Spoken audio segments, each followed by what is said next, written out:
गांव में दो बहनें रहती थीं। उनको कोई भाई ना था, इसलिए वह दोनों भाई के लिए बहुत दुखी रहा करती थी। उनको हमेशा ये लगता था कि उनका एक भाई तो जरूर होना चाहिए था। एक दिन उनके गांव में मेला लगा। वह दोनों मेला घूमने गई। मेला घूमने के बाद वह दोनों मंदिर गई। वह मंदिर भोलेनाथ का था। वह दोनों उस मंदिर में मन्नत मांग रही थी कि हे भोलेनाथ, हमें एक भाई दे दो। फिर उस मंदिर में एक जादुई सांप आया और बोला कि मैंने तुम्हारी बातें सुन ली है। मैं अपनी शक्तियों से तुम्हारी इच्छा पूरी कर सकता हूँ। फिर सांप बोला, लेकिन मेरी एक शर्त है। जब आपके घर में भाई आएगा तो उसे मेरे पास लाना होगा। मेरी शर्त भूलना नहीं, नहीं तो मैं उसे मार डालूंगा। वह दोनों बहनें सांप की बातें सुनकर बोली कि हम आपकी शर्त नहीं भूलेंगे। फिर वह दोनों वहां से घर चली गई। दरअसल ये सांप एक शैतानी तांत्रिक था जिसे बलि देने के लिए एक नवजात बच्चे की जरूरत थी, लेकिन उसे ये बच्चा कोई अपने आप देकर जाए तभी उसकी विधि पूरी हो सकती थी। यही कारण था कि उसने उन दोनों बहनों की मदद की ताकि उसका स्वार्थ पूरा हो सके।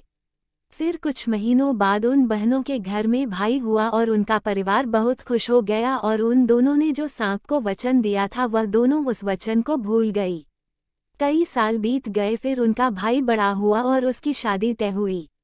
फिर एक दिन बड़ी बहन के सपने में सांप आया और उसे बोला कि तुमने मेरी शर्त को भुला के अच्छा नहीं किया, अब मैं तुम्हारे भाई को मार डालूंगा। फिर वह बोली कि तुम मेरे भाई को कैसे मारोगे। सांप बोला कि तेरा भाई जब बारात लेकर दरवाजे पर आएगा तो मैं उसे उधर मार डालूंगा। अगले दिन बड़ी बहन का मन किसी भी काम में नहीं लग रहा था। उसे लग रहा था कि मेरा सपना कहीं सच हो गया तो मैं मेरे भाई को खो दूंगी।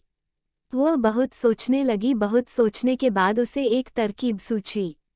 उसके भाई की बारात दरवाजे पर आई तब उसने उसके दोनों हाथों में एक एक मटका लिया और उन मटकी में आग लगाई और अपने भाई के सिर के पास मटका लेकर खड़ी रही।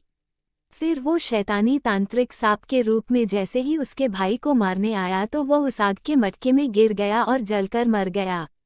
कहानी से सीखने वाली कुछ महत्वपूर्ण बातें। एक, हमेशा किसी को वचन देने से पहले सोचो कि आप उसे निभा पाओगे या नहीं। ऐसे वादे मत करो जिन्हें पूरा न कर सको। 2, किसी ऐसे व्यक्ति से किसी तरह की मदद ना लो जो बदले में आपसे आपकी प्रिय वस्तु मांग ले। 3, गलती से किसी मुसीबत में पड़ जाओ तो उसका